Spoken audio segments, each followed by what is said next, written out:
Ciao a tutti! In this lesson we are going to explore how to form plurals in Italian. You will see that in Italian, unlike English for example, making a noun plural doesn't just involve adding an S at the end. In fact, multiple parts of the sentence change. Nouns, adjectives, and even articles. Don't worry, this might sound like a lot at first, but with examples and a bit of practice, it will soon make perfect sense. Let's start with a simple comparison between English and Italian. Take that sentence, that interesting book. Now make that plural. And the result is that interesting books. Notice that only book changes. Everything else stays the same. But in Italian, the equivalent, il libro interessante, that interesting book, becomes I libri interessanti. So what is the difference? All three words in Italian change. The article, il, becomes I, the noun libro becomes libri, and the adjectives interessante becomes interessanti. This is a key idea in Italian. Everything agrees. Gender and number must match across the sentence. Now let's take a look at how regular nouns change from singular to plural in Italian. Masculine nouns that end in O typically change to I, English I. So, for example, ragazzo becomes ragazzi.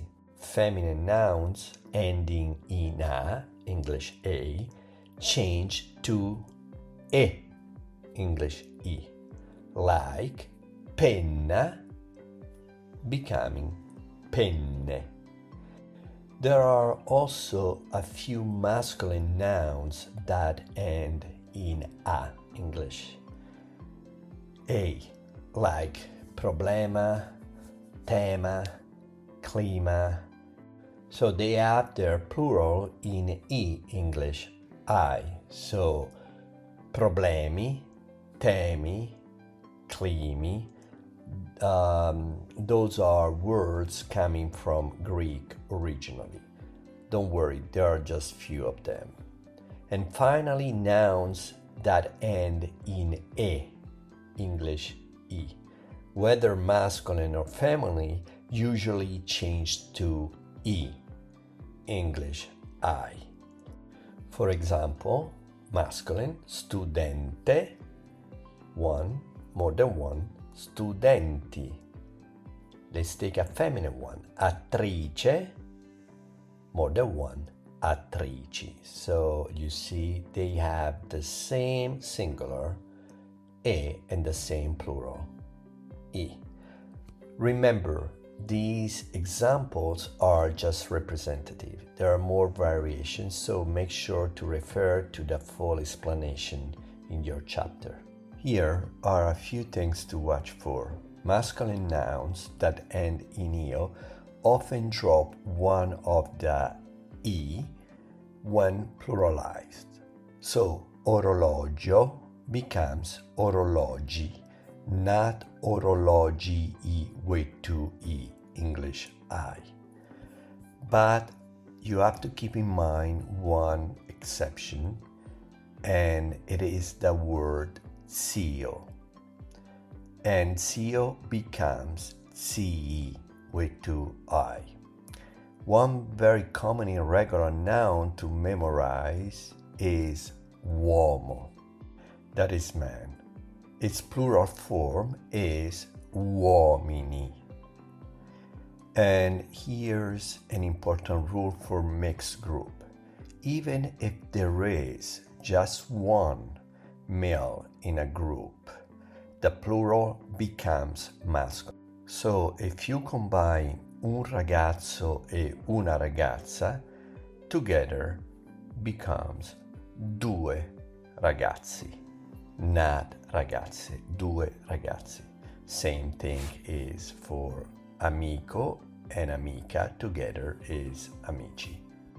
Adjectives follow very similar patterns.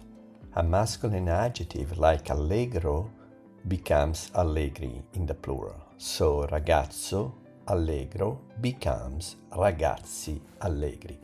For feminine adjectives ending in a, like nuova, the plural is nuove. And for adjectives ending in e, English e, regardless of gender, like forte or felice, the plural is i, English I, forti, felici. Adjectives must always agree in gender and number with the noun they describe. Now, let's look at a special category of adjectives that end in ista. These adjectives are the same in singular for both masculine and feminine. So, for example, ottimista works for both amico and amica, amico ottimista and amica ottimista. But in the plural, they change based on gender. Amici ottimisti for a group of male friends and amiche ottimiste for female friends. So always watch the gender and number carefully, especially with ista. You probably have noticed something that is a little strange. Amici without an H simply follow the rule, and amiche with an H. So you add an A at the end, but you place also an H in between. So now let's talk about a very important spelling rule when forming plurals in Italian. When it comes to words that end in co, go, ca, or ga. In general, all these endings add an H in the plural to preserve the hard sound of C and G. So, ko, k, go, g, the H in front of E and A preserve the sound, the hard sound, k and g. So, we get example like parco becomes parchi, not parci, without the H. Lago becomes laghi. Banca becomes banche, and amica becomes amiche. Without the H, the pronunciation would change and sounds much softer, so adding the H keep the original sound intact. But this is important. Some very common words break this rule. Instead of inserting an H, they simply change to CI and GI, chi and G. Here are some to remember. Amico becomes amici without the H. Medico becomes medici without the H. Simpatico, simpatici. Nemico, nemici. Greco, greci. Psicologo, psicologi. Do not worry too much about these exceptions. Remember amico, amici, remember simpatico, simpatici, and over time you will just start to recognize them naturally. As always, the example on this slide are just representative. For more, check the full list of your chapter to see other regular and irregular forms. Some words don't change at all in the plural. Abbreviated words like photo coming from fotografia or auto coming from automobile stay the same. So contest, article, or adjectives show whether they're singular or plural. I just want to give you an example, a sample example. Una foto, one picture. Due foto, two pictures. Or la foto, singular, le foto, plural. La foto bella, le foto belle, and so on. The same goes for accented words like città, so you have one and two, and you do not change the word. So una città, due città. Caffè, un caffè, due caffè, and so on. Foreign words like computer, film, bar, they do not change at all. So they have the same form in Italian, in the singular and in the plural. Un film, due film.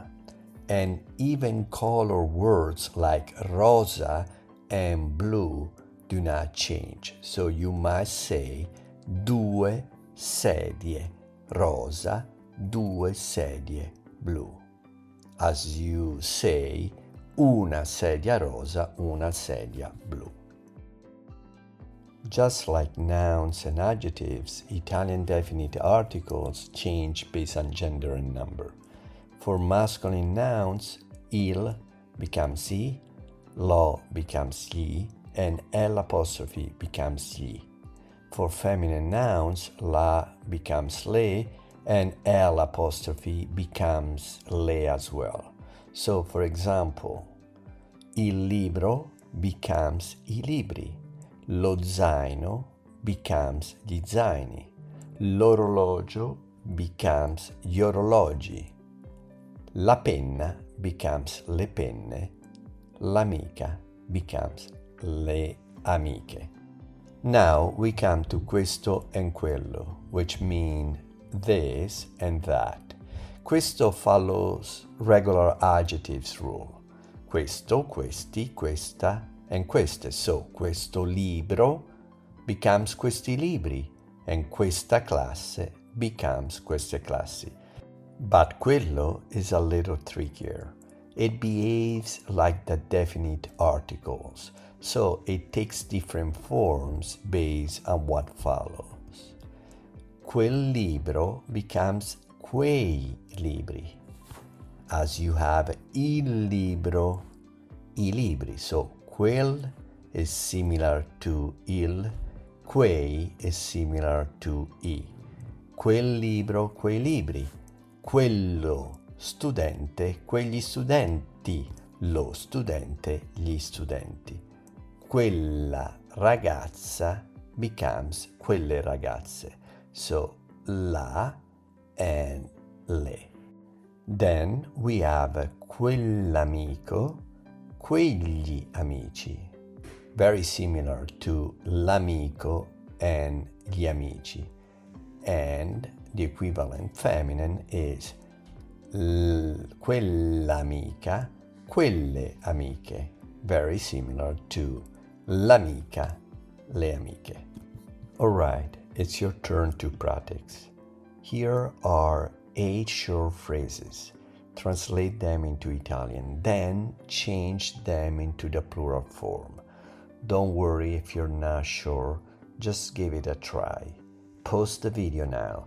After you finish, hit play and check the answers.